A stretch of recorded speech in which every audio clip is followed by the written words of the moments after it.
Hello students, आज हम electric flux and Gauss law पे कुछ प्रॉब्लम्स सॉल्व करेंगे। आपको इससे पहले इन क्वेश्चंस को सॉल्व करने से पहले इलेक्ट्रिक फ्लक्स कैलकुलेट करना for uniform and non uniform electric field और गॉस लॉ अप्लाई करना आना चाहिए। तो हम एक एक करके कुछ क्वेश्चंस देखने वाले हैं जिनके थ्रू हम इस पर्टिकुलर कॉन्सेप्ट को, जो कि इलेक्ट्रिक फ्लक्स का कॉन्सेप्ट है, और साथ साथ गॉस लॉ के एप्लीकेशन को समझ पाएंगे। तो सबसे पहले हमारे पास जो इलस्ट्रेशन 1 है वो देखते हैं क्या है। हमारे पास एक इलेक्ट्रिक फील्ड है। क्वेश्चन अगर आप पढ़ेंगे तो उसका x कंपोनेंट हमें दे रखा है alpha x raise to the power 1/2, y component 0 है एंड z कंपोनेंट क्या है 0 है। और इस रीजन में अल्फा की वैल्यू हमें दी हुई है। इस रीजन में एक क्यूब रखा हुआ है इस तरह से, जैसे डायग्राम में बना हुआ है, जिसका साइड लेंथ हमें 0.1 मीटर दिया हुआ है और हमें फाइंड करना है इस क्यूब के थ्रू इलेक्ट्रिक फ्लक्स कितना होगा। इस क्यूब के थ्रू इलेक्ट्रिक फ्लक्स कितना होगा। तो क्यूब के थ्रू अगर हमें इलेक्ट्रिक फ्लक्स निकालना है, इसका मतलब इसके जो 6 फेसेस हैं उनके थ्रू हमें अलग-अलग इलेक्ट्रिक फ्लक्स निकालना होगा और सभी का सम करना होगा। तो हम एक एक करके स्टार्ट करते हैं। सबसे पहले मैं फेसेस का नेमिंग करूंगा, जो कि जिससे कि हमारे लिए ये इजी हो जाए बताना कि हम कौन से फेस के लिए फ्लक्स निकाल रहे हैं। तो A B C D E F G H, ये मैंने आपको नेमिंग कर दिया है क्यूब के वर्टेक्स का। तो सबसे पहले एक काम करते हैं, हम लोग स्टार्ट जो कर रहे हैं लेफ्ट के जो फेसेस हैं, लेफ्ट में ये दो फेसेस यानी कि A B C D and E F G H पे फोकस करते हैं। सबसे पहले यहाँ पर इलेक्ट्रिक फील्ड x डायरेक्शन में है, there is no electric field in y direction and in z direction. अगर हम लोग रफली इलेक्ट्रिक फील्ड को रिप्रेजेंट करना चाहें, मैं यहाँ पे सिर्फ एक एरो से दिखा दे रहा हूँ कि इलेक्ट्रिक फील्ड इस डायरेक्शन में है and this is a variable electric field because it is varying with x coordinate. Okay, we start with face ABCD. तो सबसे पहले हम देखते हैं face ABCD, phi ABCD. We are going to calculate flux through face ABCD. We have the formula for electric flux EA cos theta. It is E dot A which can be expanded as EA cos theta. तो इस face पे ABCD face पे electric field कितना है ये पता करते हैं। एरिया बहुत इजी है क्योंकि क्यूब है, इसका साइड लेंथ क्या है 0.1, उसका स्क्वायर करना होगा। इलेक्ट्रिक फील्ड के लिए हम इस एक्सप्रेशन पे जाएंगे। इलेक्ट्रिक फील्ड x डायरेक्शन में ही है। Electric field equals to alpha, alpha का हमें वैल्यू दिया हुआ है 800 मल्टीप्लाइड बाय, आप यूनिट के पीछे ना जाएं, वो यहाँ किसी काम का नहीं है, बस एक यूनिट होगा वो यहाँ पे दे दिया गया क्वेश्चन में, अदरवाइज यूनिट का कोई खास यहाँ पे यूज नहीं पड़ेगा आपको।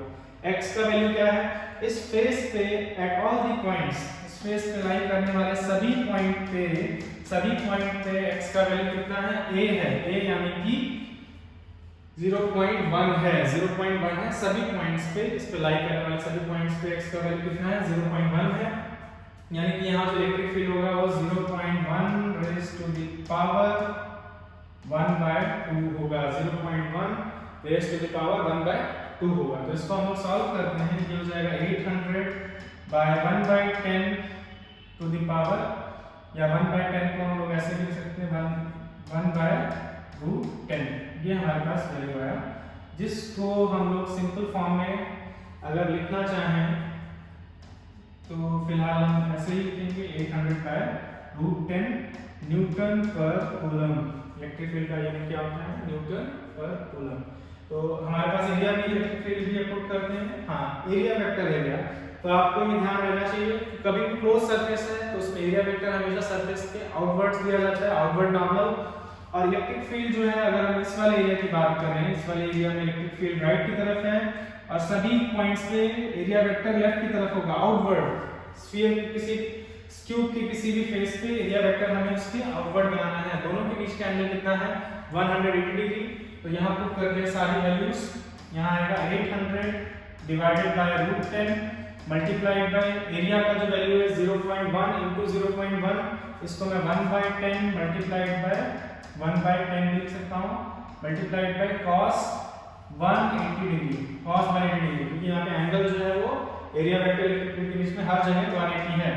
तो इसको सिंपलीफाई करने पे हमें क्या मिल रहा है, देखते हैं 8 divided by √10 multiplied by cos 180 is -1, that means -8/√10। Electric field का, इलेक्ट्रिक फ्लक्स का जो यूनिट होगा वो Newton metre square per coulomb होगा, जो कि आप फॉर्मूले से लिख सकते हैं newton per coulomb multiplied by metre square. ये हो गया हमारा फेस ABCD। एक काम और करते हैं, जो दूसरा फेस है हमारे यहाँ पे EFGH, इसके थ्रू फ्लक्स निकालते हैं। फेस कौन सा है? EFGH, इसके थ्रू फ्लक्स निकालते हैं। सेम फार्मूला अप्लाई किया जाएगा, E का वैल्यू बस देखना है हमको, E का वैल्यू x के साथ चेंज हो रहा है। तो इस फेस पे लाई करने वाले जितने भी पॉइंट्स हैं उन पे E क्या होगा, उन सभी पॉइंट्स पे E जो है अल्फा मल्टीप्लाइड बाय x, और x का वैल्यू a प्लस a यानी कि 2a, दैट मींस 0.2 होगा, क्योंकि यहां से यहां तक के स्पेस पे लाई करने वाले सभी पॉइंट्स का x कोऑर्डिनेट क्या है, 2 है, क्योंकि वो y एक्सिस से x डायरेक्शन में कितने डिस्टेंस पे है, 0.2 मीटर पे है। तो इसीलिए जब हम इलेक्ट्रिक फील्ड लिखेंगे तो अल्फा का वैल्यू हमने लिखा है 800 मल्टीप्लाइड बाय जो x है, x का वैल्यू आप 0.2 लिखेंगे, उसका पावर कितना है 1/2 है, मल्टीप्लाइड बाय एरिया फिर से सेम है 0.1 into 0.1 that is 1/10 into 1/10, multiplied by theta के बारे में बात करें तो एरिया वेक्टर जो है वो आउटवर्ड है, इलेक्ट्रिक फील्ड भी आउटवर्ड होगा। एरिया वेक्टर आउटवर्ड किस लिए है, क्योंकि हमें सरफेस से आउटवर्ड नॉर्मल लेना है, और इलेक्ट्रिक फील्ड भी आउटवर्ड है, दोनों के बीच का एंगल 0 हुआ, यानी कि यहाँ लिखा है मल्टीप्लाई में आएगा cos 0 डिग्री। इसको हम सॉल्व करते हैं, 800 मल्टीप्लाइड बाय √2/10, इसको हम √2/10 लिख सकते हैं, और ये जीरोस कैंसिल हो जाएंगे, तो इसको मैं 8 लिख देता हूँ, into cos 0 is 1, so this will give the electric flux as 8√2/√10 newton per coulomb metre square. ठीक है, ये हो गया electric flux due to EFGH। तो आपको इसमें ध्यान कर रखना है, इलेक्ट्रिक फील्ड x के साथ चेंज हो रहा है, पहला पॉइंट, और दूसरा आपको एरिया वेक्टर्स का ध्यान रखना है, आप एरिया वेक्टर प्रॉपर डायरेक्शन में बनाएं। इसके बाद हमें टोटल इलेक्ट्रिक फ्लक्स निकालना था, हम बाकी फेसेस पे भी नजर डालते हैं। जो ऊपर वाला फेस है ये फ्लैट यानी कि इसमें एग्जैक्ट प्लेन में है, और इसका एरिया वेक्टर बनेगा अपवर्ड डायरेक्शन में, बट इलेक्ट्रिक फील्ड किधर है, राइट में, x डायरेक्शन में, तो दोनों के बीच का एंगल एट एवरी पॉइंट कितना है, 90 degree. So flux through this upper face will be 0। ऊपर वाले फेस के थ्रू फ्लक्स क्या हो जाएगा, 0, बिकॉज हमारे फार्मूले में थीटा की जगह क्या आएगा, 90 एंड cos 90 0 होता है। या आप बहुत सिंपली समझ सकते हैं, कोई भी इलेक्ट्रिक फील्ड लाइन जो इस एरिया को क्रॉस नहीं करेगी, ये उसके पैरेलल है। Similarly electric flux through this bottom surface just opposite to the upper surface will also be 0, because its area vector will be downward and electric field is in right direction, both has angle 90 between them. Similarly the for front face, जो front में face है AEHD, इसका area vector किधर होगा, front वाले face का area vector normal outwards and electric field is towards right, that means again the angle is 90 degree. No electric field line will cross this area and the flux through this face will also be 0. In the same way, flux through the back face BCGF will also be 0, because its area vector will be out inwards. Sphere tube के outwards होगा, area vector outwards होगा, electric field right की तरफ है, दोनों के बीच का एंगल 90 है, तो फ्लक्स क्या हो जाएगा, 0 हो जाएगा। यानी कि हमारे पास ऐसे दो ही फेस है जिनके थ्रू इलेक्ट्रिक फ्लक्स है, और आप देख सकते हैं phi यानी कि electric flux through all the other surfaces, through all the other faces will be 0। So net electric flux कितना होगा, नेट इलेक्ट्रिक फ्लक्स क्या होगा, इन दोनों का सम, phi net इक्वल्स टू, एक तो हमारे पास कितना है -8/√10 प्लस दूसरा इलेक्ट्रिक फ्लक्स आया है, it is 8√2/10, we can take 1/8/10 as common, तो हमारे पास क्या बचेगा, √2 - 1 newton metre square per coulomb. आप इसमें वैल्यूज रख के इसको फर्दर सॉल्व कर सकते हैं। तो इस तरह से हम जो है इलेक्ट्रिक फ्लक्स निकालेंगे किसी भी क्लोज सरफेस से अगर पूछा जाएगा, आपको क्या करना होगा, उसके हर एक पार्ट के थ्रू इलेक्ट्रिक फ्लक्स निकालना होगा और फिर उसका सम फाइंड करना होगा। एक क्वेश्चन और करते हैं इलेक्ट्रिक फ्लक्स पे बेस्ड, जैसे कि हमारे पास ये क्वेश्चन है, this is also based on electric flux. तो इसको मैं थोड़ा सा क्लियर आपको दिखा देता हूँ, ये डायग्राम। इसमें क्या हो रहा है, हमारे पास इस टाइप का एक सरफेस है, ये रहा वो फेस सरफेस।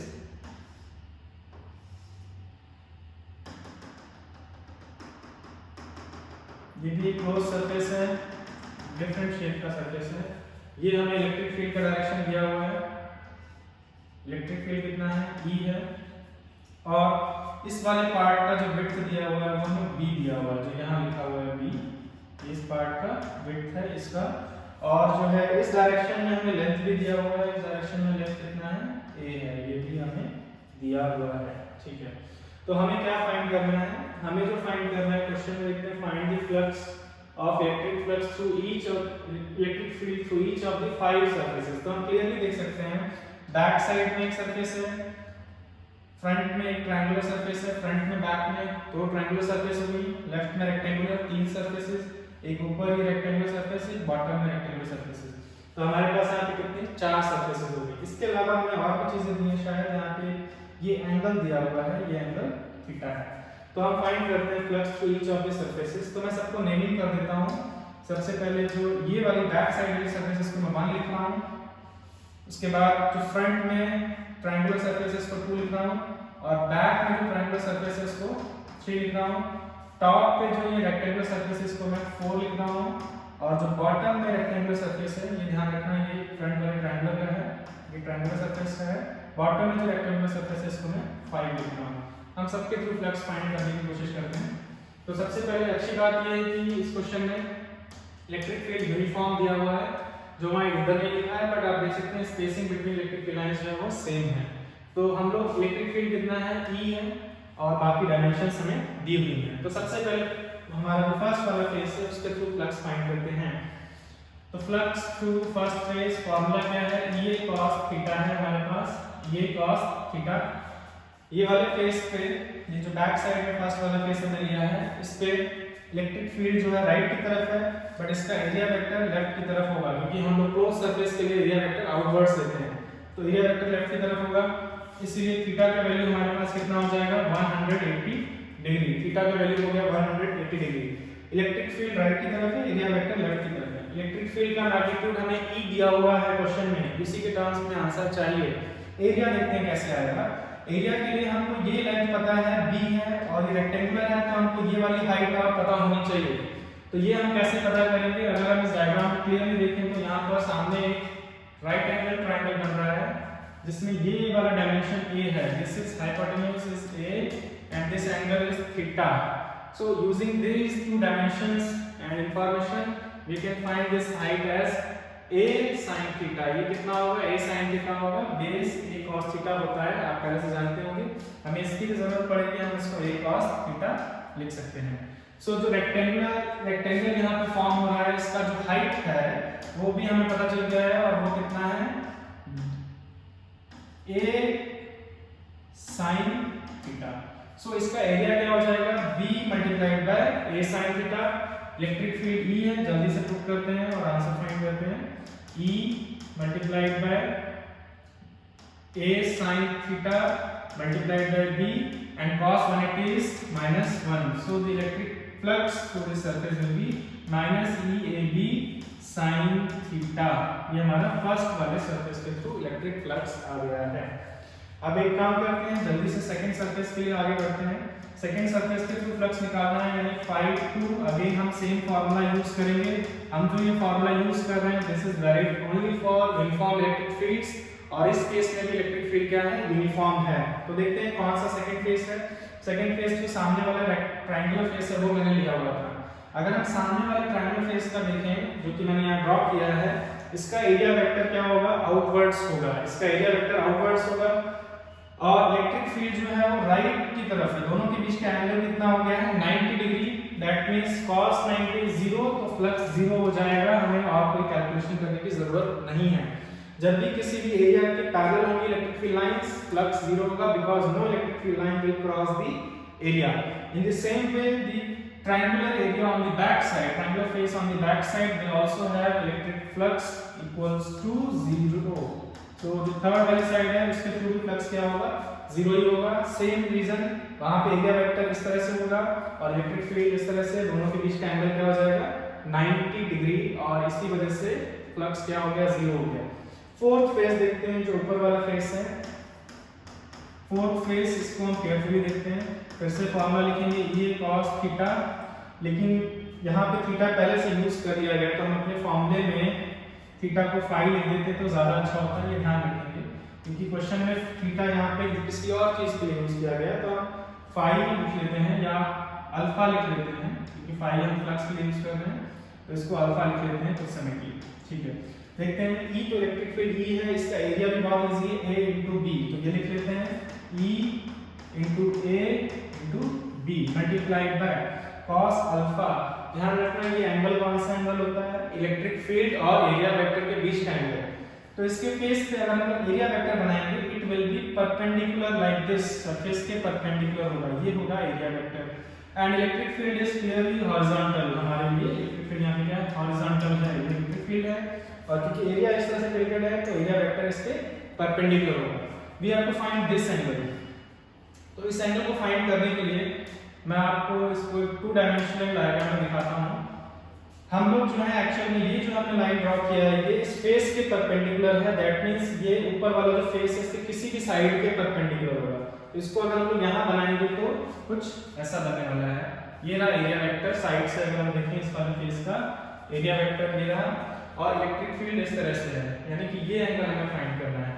तो इसके लिए मैं इसको थोड़ा सा एक्सटेंड करता हूँ, दिस इज 90 बिकॉज ये नॉर्मल है, और ये अगर 90 है तो हमें यहाँ से एरिया वेक्टर बहुत इजी मिल जाना चाहिए। अगर हम इलेक्ट्रिक फील्ड को भी एक्सटेंड करें, अगर इलेक्ट्रिक फील्ड को एक्सटेंड करते हैं तो ये एंगल हमें फाइंड करना है, उसके लिए हम ये फाइंड कर लेंगे तो भी हमें वो एंगल मिल सकता है, because both these angles are vertically opposite angle.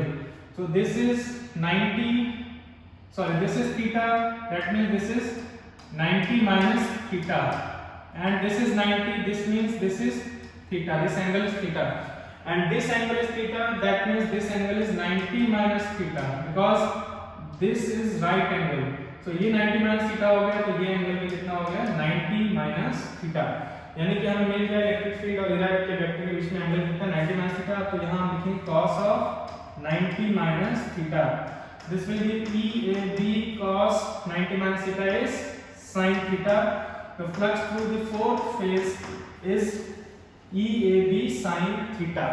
ठीक है, now जो fifth phase है बॉटम में है, horizontal वाला, fifth phase बॉटम में horizontal है, electric field भी horizontal है, and there is no electric field line that crosses this phase, or we can say the area vector for this bottom surface will be downwards, electric field is towards right, angle between both of them is 90 degree, so flux will be zero, so flux will through the fifth surface is also zero, fifth surface के through भी flux क्या आया, zero आया। तो अगर हमें पूछा जाएगा total flux, net flux कितना है, तो हमें flux through first surface plus flux through second surface plus flux through third plus flux through fourth and plus flux through fifth surface सभी को ऐड करना होगा। तो अगर हम सभी को ऐड करते हैं तो हमारे पास यही दो टर्म्स बचती हैं, और अगर हम क्लियरली देखें दोनों को ऐड करने पे टोटल फ्लक्स जो है वो जीरो ही आ गया, टोटल फ्लक्स जीरो आ गया, बाकी सब तो जीरो था ही। इसके अलावा ये भी sin थीटा और प्लस माइनस ये भी sin theta will be zero. तो यहाँ से हम काफी इंपॉर्टेंट रिजल्ट मिल रहा है हमको यहाँ पे फ्लक्स जीरो क्यों आया इसको समझते हैं, because this is a close surface. अगर हम टोटल फ्लक्स निकाल रहे हैं किसी क्लोज सरफेस पे तो उसका मतलब ये होता है हमें फाइंड कर रहे हैं नेट कितनी इलेक्ट्रिक फील्ड लाइंस एंटर या लीव की हैं। अगर हम देखें क्योंकि ये इलेक्ट्रिक फील्ड यूनिफॉर्म है और एक क्लोज सरफेस है, जितनी electric field lines left side से एंटर की हैं उतनी electric field lines right side से लीव भी की हैं। So number of electric field lines entering this closed surface is also equal to the number of electric field lines leaving this surface. So overall there are no electric field lines, no net electric field lines which are inside the surface or which are only entering or only leaving the surface. That is why net electric flux through the surface is zero. तो ऐसा कब होगा? Whenever there is a uniform electric field, जब भी एक uniform electric field होगा and there is a close surface kept in that uniform electric field, एक uniform electric field में अगर एक क्लोज सरफेस होता है तो उसके थ्रू फ्लक्स हमेशा जीरो आएगा, नेट फ्लक्स जीरो आएगा। ईच ऑफ द फेस के थ्रू फ्लक्स जीरो आए ऐसा जरूरी नहीं है। कहने का मतलब क्या है, सपोज मैं इसको हटा के यहाँ पे एक स्फेरिकल ऑब्जेक्ट रख देता और मैं जो कि स्फेरिकल है, क्लोज सरफेस है, और मैं पूछता हूं इसके थ्रू नेट फ्लक्स बताओ, it will be 0 because the number of active field lines entering on one side are also leaving the other side, so no net number of active field lines are entering or leaving. इसीलिए जब भी uniform electric field होगा, whenever there is a uniform electric field, और उसमें अगर हम कोई भी क्लोज सरफेस लेते हैं तो net electric flux will be 0. Electric flux will be